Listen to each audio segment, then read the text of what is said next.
Welcome. This is Laura Donnelly from Dancing with Ease, Body Brain Balance, and I'm welcoming you to the healing path today. I'm pretty excited.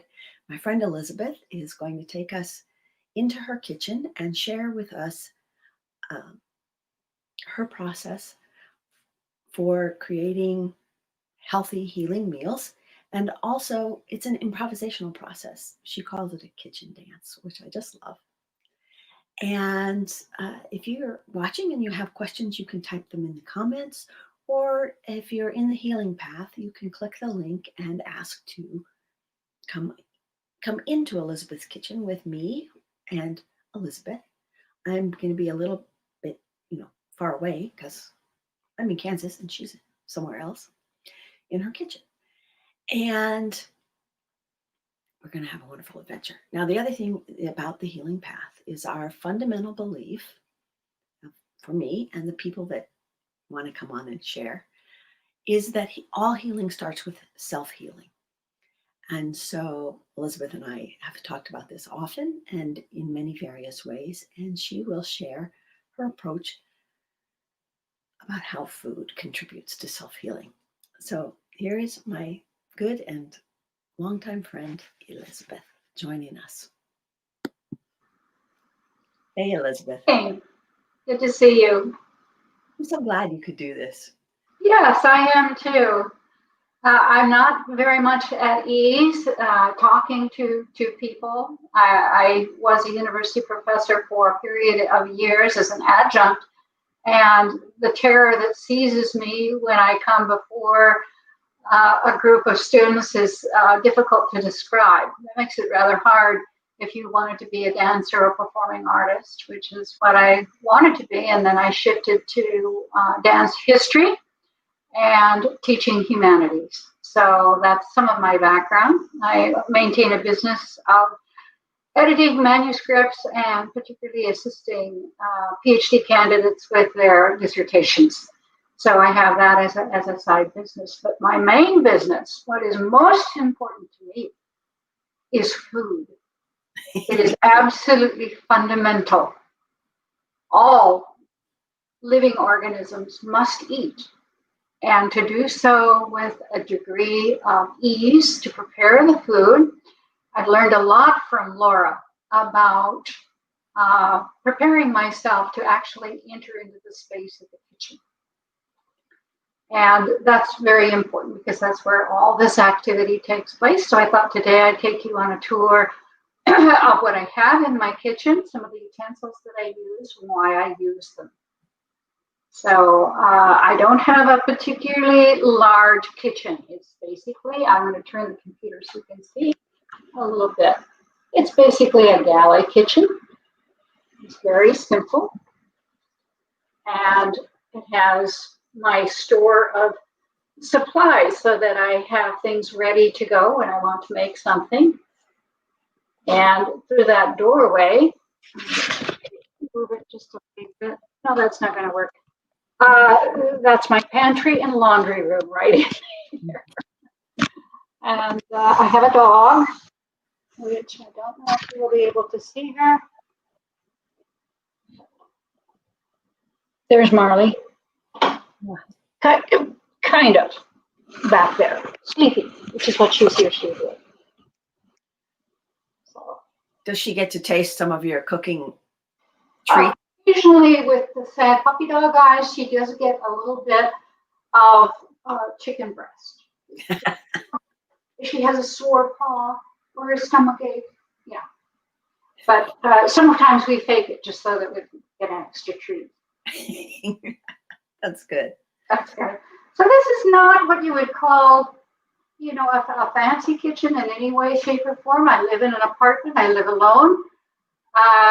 And specifically to make do with absolutely everything in its place gives me ease, so I know where things are most of the time. And also to engage cooking tools that are durable, easy to clean. That is very, very important. Make sure that when it is clean, because the dishwasher is not a very good one, so I clean dishes by hand.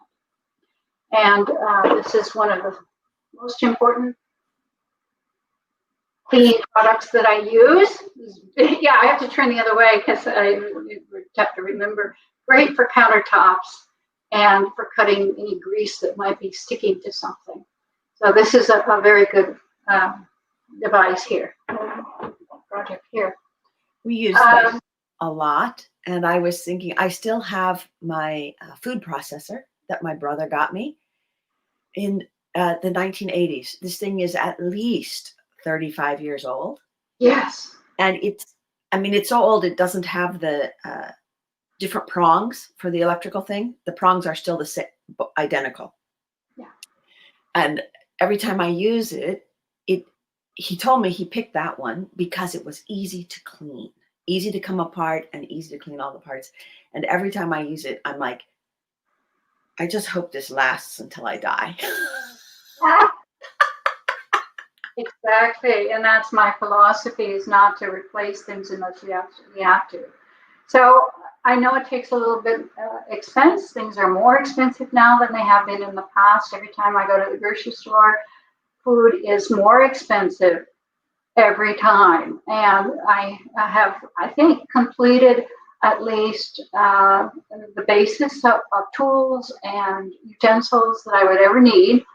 But I pay a little bit of extra money to obtain these because I want them to be durable and to last and to be also safe for food. I don't use any aluminum whatsoever. Never cook in aluminum. Partly because I have a touchy stomach and I can tell the difference. It tastes not good, food cooked in aluminum.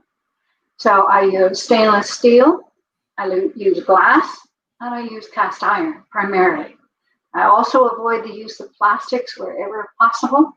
I do happen to have my plastic bouquet. These are for when you absolutely have to have a plastic baggie to put something in. But I do as little of this as I possibly can get away with. Paige is watching, and she said she uses a combination of recipe planning and kitchen improv herself. Very good.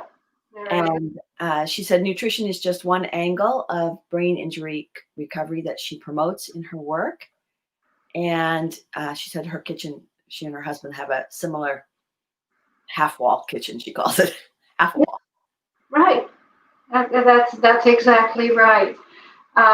So I started cooking when I was about 16 years old. My first effort was an apple pie. And I went from there. I traveled all over the world, and everywhere I went, I studied with or worked with people in their kitchens, particularly India, because my first husband was from India, and my children are Eurasian. So I pick up a lot of different food techniques and like to approach my kitchen very much as traditional Indian women do. That is, no children are allowed in the kitchen, only the cooks. And when they come in, they have prayer. They compose themselves so that they can put their entire attention to what they're doing. And to me, that is a good preparation for ease, which efficiency of movement, that's what we look for in dance, I think, right? Yep.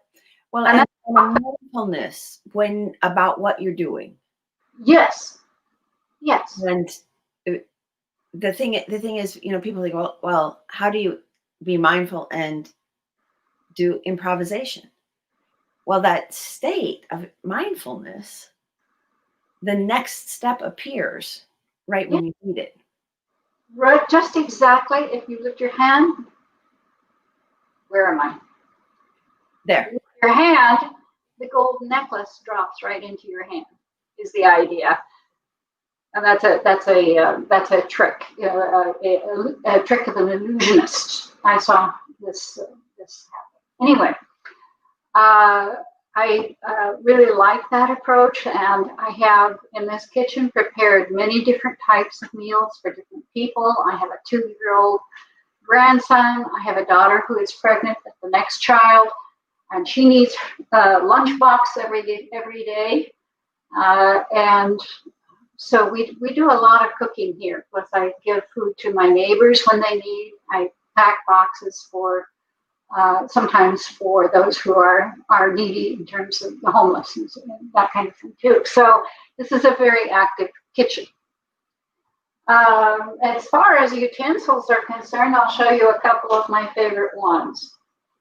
This stupid little knife isn't used as a knife, it's used as a fingernail. I can't get open a lot of packaging. They package things these days so tight, I can't get it. This thing helps to pry things apart. I also have arthritis in my hands and other joints, unfortunately. And so I have to have tools that will help me cope with those kinds of things. So many cans now, they put those flip tops on. Yes. And I can't get anything under that flip top. And this is not such a fine tool that if it would happen to break, you would not worry about it. It's not even $1. You can buy a pack of 3 of these very easily.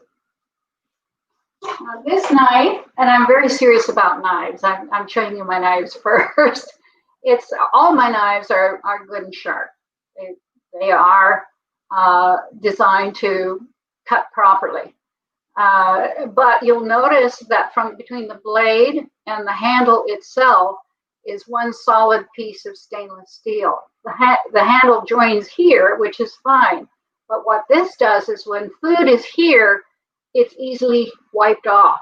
It doesn't get caught in the ridge between the handle and the blade. So I look for knives that will do that. This is from India. Oh, I think I would have had one of those. Yes, these little guys are very handy for grabbing different kinds of pots out of boiling water because I submerge a stainless steel rice maker for one person. Makes enough rice for one person and a little bit extra. So this is great for grabbing things out of boiling water. That kind of thing. Now, this is definitely designed for me as both a left-handed person and with arthritis. It is a good sharp knife, a good chopper. I can grab it this way. I don't use the end of my hand like this. I use the palm of my hand to bear down on cabbage. And does it rock? Yes, it does, very nicely. That's pretty cool. So this is I've had this for 30 years. I was going to say, it looks almost like an extension of your hand. So familiar to being used. If I had to take one thing with me on a desert island, this is what I would take. Great. I'm going to kind of help you to see if you can see my stove. It's just basic electric stove. I really like gas stove to cook on, but electric when you rent is almost de rigueur. Stainless steel. My little milk pot. This is what I use to make my tea. My chai tea. The best chai. To chai tea every morning because I can't drink coffee. My stomach won't allow. But this heats the milk, the water, and brews the tea to perfection for me. So, and that stainless steel, so fry pan works very well. And yes, I cast iron, it is heavy. There's no question of that. But it has a natural non-stick surface. I always use this instead of a toaster. Believe it or not, I just put my little pieces of toast on here, warm them up, press them down with a cast iron presser, and it makes grilled cheese sandwiches really nicely. Absolutely wonderful. I don't have one of those. I've got a lot of cast iron, but I don't have one of those. Yeah. I make pancakes on it, anything needing tortillas, quesadillas, anything. I do that. And then this is Big Hang Bird. on, hang on 1 second, Elizabeth. Sharon, maybe you have to go off and come back in. Yes, she hit the mute button. Sorry. It's my friend Sharon. She lives in Kansas City. Okay. We haven't really cooked together yet, but I think down the road we might spend some time making some delicious homemade meals. We will. Yeah. Okay, she got her sound back on, so good. Oh, okay. All right. Well, I was going to say this is something that I have been looking for a long time. It is, again, cast iron. It's a wok. This is a I've wok. ever seen a cast iron one. Huh? I don't think I've ever seen a cast iron one. I had to hunt for years to find one, and it was a little pricey. If you want me to, I could give you onto it. But, but it has a foot on the bottom, sits really nice on the electric burner. It spreads the heat all up the sides. Right. I mean, I can throw anything in here and have it roasted or toasted or fried. Yes, sometimes I do fry things very, very carefully in a little bit of oil or even ghee or butter. And this does a splendid job. I'm so glad I was able to get it. It's beautiful. It's heavy. I'm having wok envy.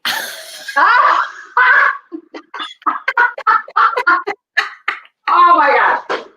I usually don't use any Teflon pan, but this is called a scan pan. It's guaranteed for life. Actually, somebody said 14 years. This is as long as his would last. I said, okay, 14 years from now, that's worth it. Usually Teflon, the flakes come off and then don't cook with it. But this one seems to hold up. Cheese and eggs, absolutely perfect. And it goes really well with my little bamboo. I use bamboo or olive wood. Other types of wood, they warp, they're not useful over past a certain length of time. So most of my cooking utensils are wood or stainless steel. But you don't want to use stainless steel on a Teflon pan. Right. So that's, let me see if there's anything else.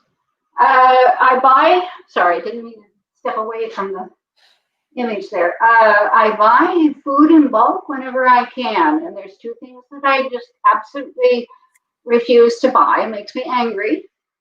Air and water. I'm not going to buy air and I'm not going to buy water. So I try to buy things that are concentrated and filled to the capacity of the container. They try to cheat you. And when you're buying more air and water, why? You can add water to something that's like a paste. So that's something that I have a fight with. I try to buy what it actually is, not what it isn't. Right. So besides showing us your kitchen and your beautiful tools, like I said, I'm having wok envy. Were you going to make something today, or were you just going to give us an introduction? I just more or less give you the tour. But if you want me to make something, we could maybe do something. If you would, do you want me to make something? Or what if we talk about? Actually, I think everybody who's watching right now is in a small household. Yes. So do you cook? What I find, well, okay, I don't have this particular challenge because I live with someone who can eat as much food as 3 people. Right. I'm still cooking for like a large enough family that the recipes are easy. Like like I can use easily a pound or 2 pounds of Yes. sugar. But for a single person, Yes. the thing that my mom found challenging was she didn't want to eat the same thing 5 days in a row. Thank you for bringing that up. Yes, I do have a lot of thoughts on that. Because I live alone now, doesn't mean that I haven't lived with extended families in the past, cooking for 11 people, for example, delegating authority. Okay, you're in charge of this, you're in charge of this, you're in charge of that. And also visiting and staying with a large extended family in Nepal that had aunts and uncles and cousins and 2 or 3 grandmothers and widowed women who were dependent on something like 4 brothers for income, that kind of thing. How that kind of thing is managed. Again, the older women were the ones who ruled the kitchen, and by golly, nobody would set foot in that kitchen without permission. That was their domain. That was their kingdom. And so, yeah, how do you pare down? Well, I buy things in bulk, and I do have a refrigerator that is stuffed to the gills. I buy in bulk, and then I just apportion. And some things I cook and stick in there or grab it out. I don't have time to cook, throw it in the microwave, and there we go. I'm not opposed to TV dinners once in a while. I'm also not opposed to a little snick of chocolate once in a while, but not overdo it. Just a little at a time. So that I go to the grocery store, buy bulk, and then I take the time to divide things up. And again, you need to grab a package of 5 slices of cheese for what you need. It's a balancing act. Then with leftovers, yes, you can freeze some leftovers. Lasagna freezes up very easily. So you can make your favorite lasagna, stick it in there in a small container, and then pull it out. But Like more, my mom, I would try to get her to like cook a pound of hamburger with sort of just general seasonings, onions, garlic, okay, and then divide that so that wasn't, it wasn't Italian, it wasn't Mexican, it wasn't already pre-flavored for a certain kind of food. I said, yes, it's pre-cooked, so just freeze it in portions, and then if you wanted to make, I don't know, tacos, pull out one, add your seasoning, that particular seasoning, yes. right, and it's not like trying to cook a quarter pound of hamburger, which is it's, I don't know. She would say it's not worth getting the pan dirty to cook a quarter of a pound of hamburger. Mm-hmm. I said, well, so cook a pound Mm-hmm. and freeze it into 2 sections that you might eat later. Then it's cooked your way, and the other thing is sourcing. We are really fortunate where I live, is I can find locally grown uh, meats, which Yeah, I really prefer to that right, stuff that, like when you buy that hamburger, even like in a health food store, you can find hamburger that is sourced from New Zealand, Australia, Canada, and the US. right. Right. That's correct. Yes. So locavore, to be a locavore as much as possible. I will say that I do live in Southeast Texas. I will say that right now, although I tend to drift and go, not drift, but go from place to place all over the United States. I have military family that I'm following. But in any case, we get a tremendous amount of produce right here in Texas. I mean, it's less and less every week, but it's still there. And we do get some imported from Mexico. I'm very cognizant. Is it coming from somewhere outside of the United States or outside of Texas? I try to get the things that are made and produced in this general area as much as possible. as Yep. much. And spices, I try to buy. I have a few companies online that I like for organic spices for things that I can't get here. That's right. Um, this is I sometimes think about this. I don't know you. I know you grew up also in the Midwest and Yes. based from Fulton, Missouri. And as a kid, that like we could only get iceberg lettuce probably until I was at the end of junior high or high school. They were not shipping any other kinds of lettuce. No red leaf lettuce, no green leaf lettuce, no romaine lettuce. Part of this, which is part of my fascination with food and eating, is shipping changed. Yes. And the way they could do a refrigerated truck. And so like now they take the truck to the field, they pick the stuff, and it's like fresh from the field, goes into the truck to be distributed. And I think when I was a kid, I think almost everybody was on a more regulated schedule. They got up and they worked in the daylight hours and they slept at night. And at I don't know if it was the 80s when this happened or the 90s when people started working through the night. I do know that in my town they started to have the grocery stores open on Sundays, but there was nothing open 24 hours a day. No restaurants, no stores, no anything. And being open on Sunday was a big community challenge. You know, what is this good for the community? Is this good for the people? Who's working on Sunday and why? You know, and all of that. But now shipping happens 24/7. People are working around the clock. So in some ways, we have access to food faster than we would have had it before. And because of, well, like also, I remember, I think it was the late 70s before we had avocados.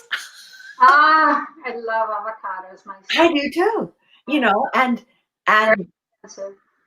and so then there's some parts of, you know, like shipping some international foods, like a lot of the vegetables we are able to have year round are because we have some good shipping happening from Mexico, which is warmer than here.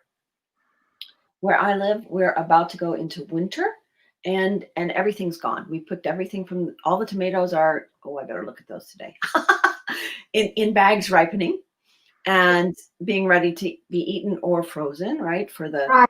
For you. Exactly. Another thing you can do is barter. I am not a good bread maker. I'm sorry. These hands just don't have the magic. And some people can, and these are my best tools right here. I use my hands a lot in cooking and mixing, and I like getting my hands into the food. Anyway, some people that might upset. But uh, bread is something that I am not good at making, even in a bread machine. So I try to make friends with somebody who is really good at baking bread, who might actually enjoy blackberry brandy, which I make very, very well, or did for a period of time.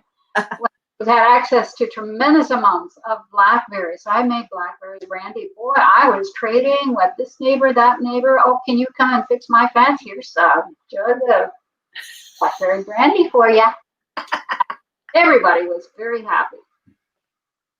Yeah, No, that's a good point. I mean, if you're good at making something and somebody else is good at making something else, this used to be in my family. We would do potlucks at big family gatherings, and yes, good. everybody had a signature dish or something. And when you live alone, you don't have that same kind of thing. Right. We're not visiting, like, gathering as families or as neighbors like we used to. We can't do that because we're in a pandemic right now. People are concerned about infecting someone else or becoming infected. I'm not directly at risk, even though I am 72 years old. I'm just simply careful. But it means that going out and visiting or going into a restaurant and ordering food in a restaurant is not something that I feel comfortable doing right now. Right. You see. let's see what in terms of vegetables. Do you buy your vegetables in bulk? Paige says she gets vegetables in large quantities, Hmm. and then having to do multiple recipes. Yes. Now, vegetables present a particular problem or issue. Hard and yellow vegetables like sweet potato yam, which I'm very fond of, by the way, regular potatoes, they are durable and they can sit out. In other words, I have some things sitting out like that, as you can Right. see. Mostly in some degree to honor my mother, who always had fruit and no one left her house hungry, ever. But durables don't often include the leafy greens. Now, leafy greens do present a problem. I'm a tremendous advocate for myself. I just simply love it. I consume a lot of cabbage. I eat cabbage, coleslaw almost every day. Another thing you can do is to make sauerkraut with coleslaw, or kimchi, which is a Korean